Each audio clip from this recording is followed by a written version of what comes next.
welcome to our Monday Minute. Today I want to discuss with you a couple of things specifically regarding home health billing. In our last Monday Minute, when we discussed the ICD-10 coding changes that took place in the PDGM model that will begin January of 2023, I also touched on the G-codes that have now been added for telehealth data collection. And I want to discuss those in more detail with you today. And I also want to discuss non-routine supplies. So I'm going to share my screen with you and show you the telehealth codes that are being added. Specifically, this screen shares with you the content from the final rule that shows the 3 G-code definitions. And so the first G-code is going to identify when home health services are furnished using two-way audio video.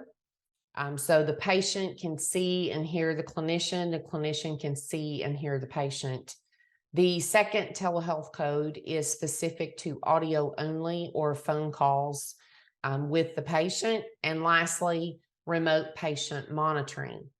The G-codes, when the final rule were released, had not yet been produced. When we get to the change request that was issued just a couple of weeks ago, that change request produced the 3 G-codes you specifically see on the screen, 320, G0, 320, 321, and 322. 320 is specific to the real-time two-way audio video. The 321 code is specific to the audio only, and 322 to remote patient monitoring. The change request did reiterate the fact that any telehealth services provided to a patient should be a part of that patient's care plan. There should be defined interventions that will take place during these telehealth visits and how those visits are going to help the patient and the agency meet the goals that have been set for the patient.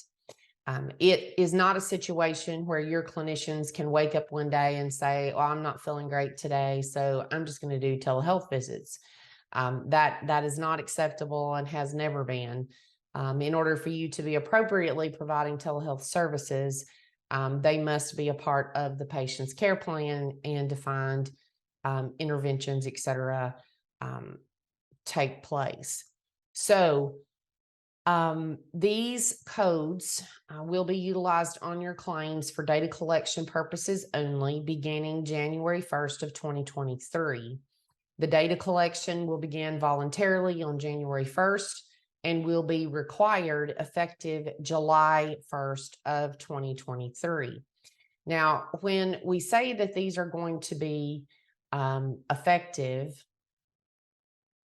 or required in July, it is really a situation very similar to the non-routine supply situation that we've been dealing with since the beginning of the prospective payment system back in the year 2000.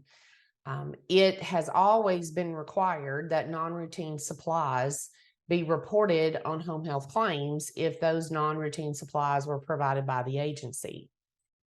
10% of home health claims typically have a non-routine supply reported on the claim. I think you would beg to differ that the majority of your claims probably should have non-routine supplies on them, at least much greater than 10%. But the reality is we have continued to not bill non-routine supplies for whatever reason. And because of that, we are not currently receiving additional reimbursement for non-routine supplies in our home health rates. They have a few cents built into our base rate for supplies, and that's the result of the fact that if it's not reported on the claim, it cannot be reported in the medical supply cost center on the cost report. If it's not on the claim and it's not on the cost report, it doesn't exist. And I think you would all agree that CMS shouldn't be responsible for paying us for supplies that we haven't even documented exist. And so this telehealth situation brings that very fresh to my mind, because I am convinced that we are going to head down a very similar road with this telehealth data collection, in that we're not getting reimbursed for it. We're not going to get reimbursed for it in 2023. So why report it? Why force ourselves to keep up with this and make sure that it hits the claim? The only reason you would do that is two things. First of all, it's required. But second of all, if we don't give them the information of the telehealth services that we are providing, we are never going to get reimbursement for it.